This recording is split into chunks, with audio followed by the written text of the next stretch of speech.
Assalamualaikum. Today my topic is simple moving average forecasting and trend forecasting. Basically, forecasting is a prediction, and its purpose is to calculate and predict some future events or condition. Forecasting provides a basis for our planning. Let's come on my main topic. Simple moving average forecast.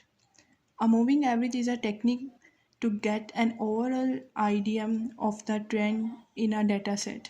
It is an average of any subset of numbers. The moving average is extremely useful for forecasting long-term trends. You can calculate it for any period of time. An example question is calculate 3 monthly moving average and calculate the forecast for month 11 with 3 monthly moving average. Now for simple moving average, we know that the forecast F equal है sum of the last n demand divided by n.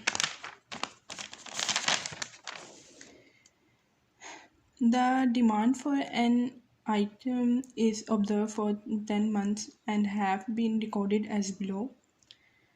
हमें months given है 1 to 10 तक और demands हमें ये given है. उन्होंने हमें निकालने को बोला है कि हमने निकालना है 11th मंथ का निकालना है, वो मंथली मूविंग एवरेज निकालनी 3.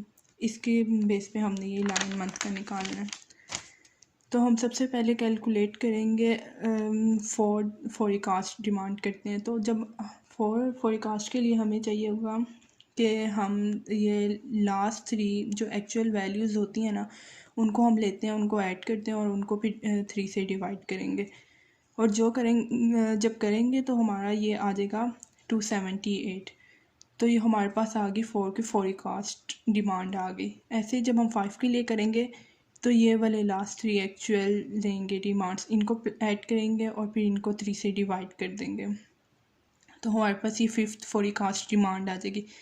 ऐसे ही सोन हम करते आएंगे. और अब हमें उन्होंने क्वेश्चन में 11th बोला है डिमांड निकालने के लिए. तो 11 के लिए हम क्या करेंगे, लास्ट 3 वो लेंगे डिमांड्स, उनको ऐड करेंगे, 3 पे डिवाइड करेंगे, तो हमारे पास 11th फोरकास्ट आ जाएगी.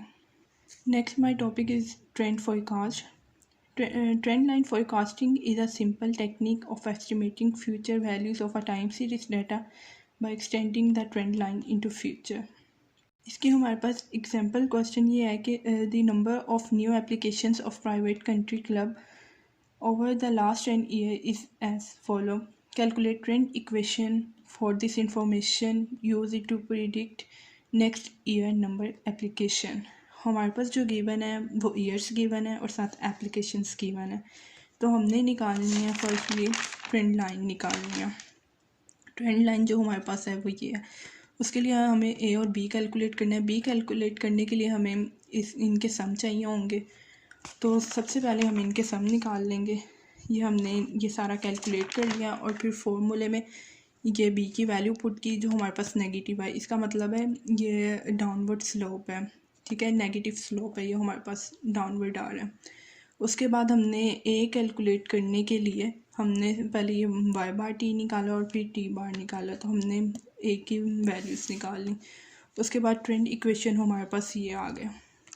अब क्वेश्चन में उन्होंने हमें बोला हमें नेक्स्ट पीरियड की करनी है, नेक्स्ट ईयर का करना है हमने, ठीक है. तो नेक्स्ट ईयर हमारे पास क्या आता है 11. तो हम इधर 11 पुट करेंगे ट्रेंड लाइन में और फिर वो हमारे पास वाई है 11 की वैल्यू आ जाएगी. तो जो हमारे पास फोरकास्टिंग आई है वाई 11 की 145.31 आई है.